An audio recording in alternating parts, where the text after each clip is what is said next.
From 1987 to 1994, I have no documents to prove what I'm going to tell you, because there is over 400 pages that are totally blacked out. I also tried to get my school records, but they were destroyed.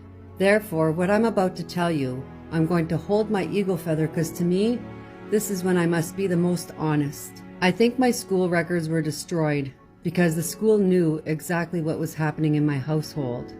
I remember in grade 3 or 4, not being able to sit down in my seat during class because of all the bruising I had. I also remember the teacher looking down my pants and seeing all the bruising and sending me to the principal's office. All through grade school, I remember being teased because my personal hygiene wasn't the best, and neither were my clothes. I got the belt almost every single day. I remember hyperventilating, crying all the time because of the pain I was in. And for those who don't know what that is, it's when you cry so much that you can't breathe.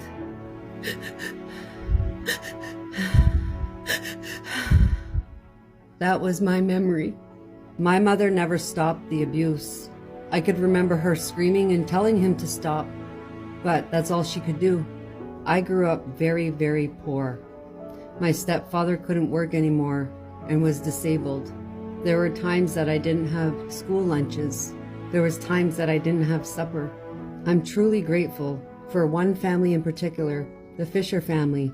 They would take me and my sister on summer holidays at their camp. I always felt safe and fed with them. Nobody knew that we were living with a monster. Even my mother hid it very well. It was in 1991 when my mother finally decided that she wanted to be a change maker. She started volunteering for the Friendship Center and would become the president. In 1993, she would be involved in race relations with the police services from an incident that took place with me in school. This incident occurred in May of 1987, and it says, "A racial incident occurred involving my oldest daughter.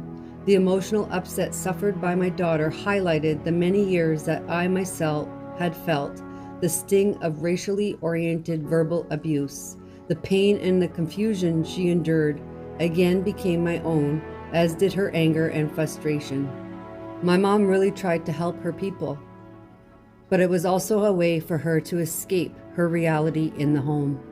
My mother would often volunteer and be gone for days and days on end, just to be away from him, not caring about what was happening to her daughters.